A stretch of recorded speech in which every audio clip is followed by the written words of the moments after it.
गोजोन हामलायनायजों लोगोसे नोंथांमोनखौ गोदान खौराङाव बरायबाय।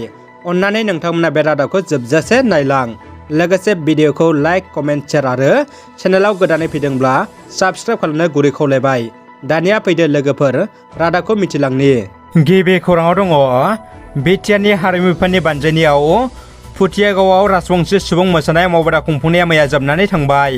क'क्राझार जिल्ला सालाकाथि ओनसोलनि सिङाव थानाय फुथियागावआव बिटिआरनि हारिमु बिफान आरो दलि कच राजबंशी ख्रिस्टि दलनि बानजायनायाव खुंफुंजानाय कच राजबंशी सुबुं मोसानाय मावबादा खुंफुंनाया बोहैदि दाननि थांनाय 5 जुलाइ खालारनिफ्राय जागायना लान्ट्रि 10 दिन अदेबानि मैया 14 जुलाइ खालारखालि जोबनानै थांबाय।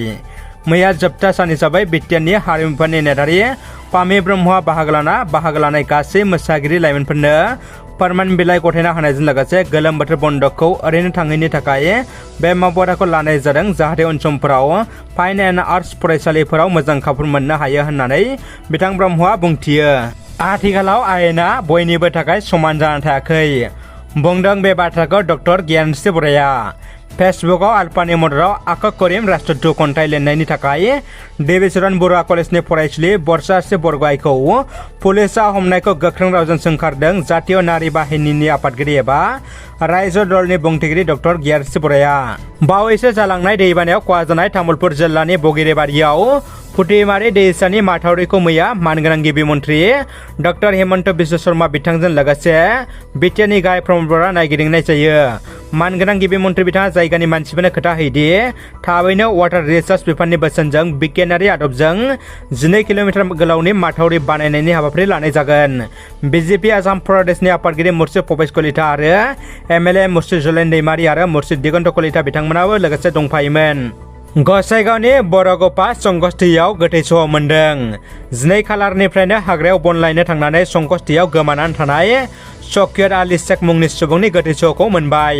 थैनाय शकीयतआ जारागुरि पिजिआर गामिनिमोन।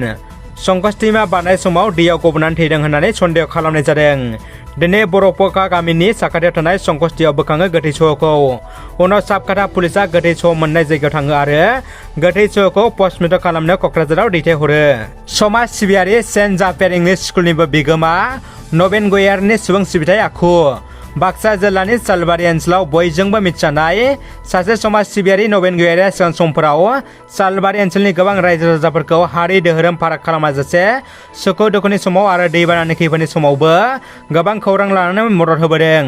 बेबायदिनो दिनैबो सान्दुं गोसानि समाव रानथाबनानै खामानि मावग्रा सुबुंफोरखौ खौरां लानायजों लोगोसे फातेमात साहा बागाननि साहा बिलाइ खाग्राफोरनो गावनि आखाइजोंनो गासै साहा खाग्रा सुबुंफोरनो नारें रोसि सेबनानै लोंहोनायजों लोगोसे जाग्रा बेसादफोर जाहोनानै गोजोन होयो आरो साहा बिलाइ खाग्राफ्रा सान्दुं गोसानि समाव गावसोरखौ खौरां लाफैनायनि थाखाय बिथां समाज सिबियारि नबेन गयारिखौ बोर सारस्रियो।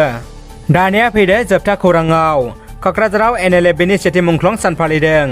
थांनाय 13 जुलाइ खालि क'क्राझार सहरनि साखाथिनि सान्दामारियाव थानाय एनएलएफबि डिजिनेटेड केम्पआव एनएलएफबिनि गिबि मुंख्लं जिप्रस नार्जारी एबा एन जोंखोल बिथांनि सेथि थैनाय सान एबा एनएलएफबिनि गिबि मुंख्लं सान फालिदों।